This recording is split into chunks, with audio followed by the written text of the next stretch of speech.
Faculty, family, friends, class of 2016, I'm honored to be on stage representing my classmates. As I spent days pondering the message or lesson that I wanted to share with everyone, I realized that I was only considering the positives. I was focusing solely on the fond memories and pleasant experiences, of which there are many. But to pretend that these past 4 years have been perfect would be dishonest. They haven't been perfect for me, and I'm pretty sure they haven't been perfect for many. For that reason, I'm going to share one of my greatest failures. Oddly enough, it happens to be my swim coach's favorite story. As a freshman, I joined the high school swim team. I became a part of a medley relay team hunting a new school record. We qualified for states in the 200 medley relay, among other individual and relay events, and we were one step closer to our goal. Soon enough, the very first championship race of my entire high school career had begun. Even sooner, I was standing on the block preparing to swim the last leg of the race. I was known as the anchor.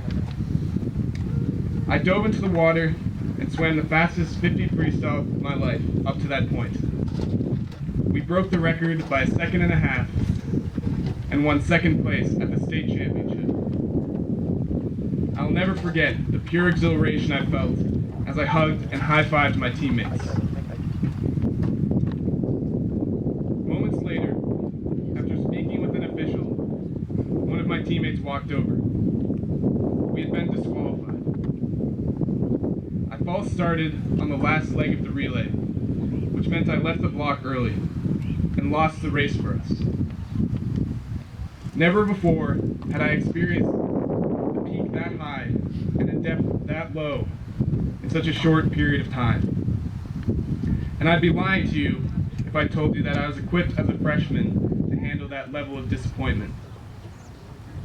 That tenth of a second was the difference between a broken 19-year-old record, a second place finish at states, and a successful last meet for my 3 senior teammates.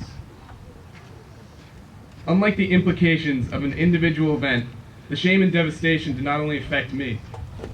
My 3 teammates, at the last high school meet of their entire lives, suffered the consequences of my mistake. I felt as though I had been punched in the stomach. I felt as though I could not breathe. I just sat down on the bench with a towel over my head. And I was worried about how my teammates would react.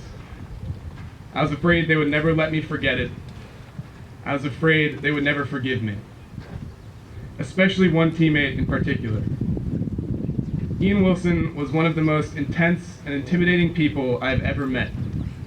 And I was most ashamed and most scared that I had let him down. One of my greatest regrets was not giving Ian the benefit of the doubt at that moment. He came over, put his arm around me, and told me that it was okay. He told me that no one was angry with me, but I had to redeem myself.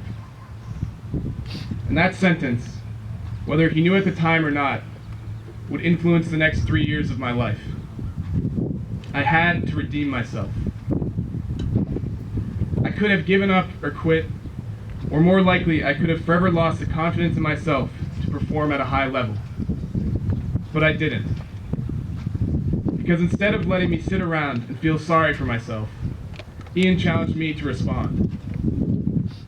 He challenged me not to simply let life happen to me, and not to give up without a fight, but to find instead a way to make up for my mistake.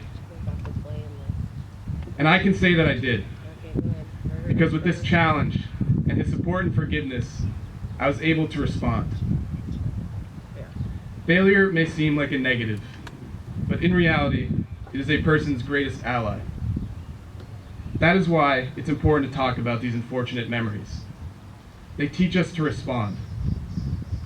We've all faced heartbreak, loss, and failure. We've all disappointed people we care about. But I'm not worried, because when we face our deepest depths, we create our own peaks. Because we respond instead of giving up, because we redeem ourselves. Thank you.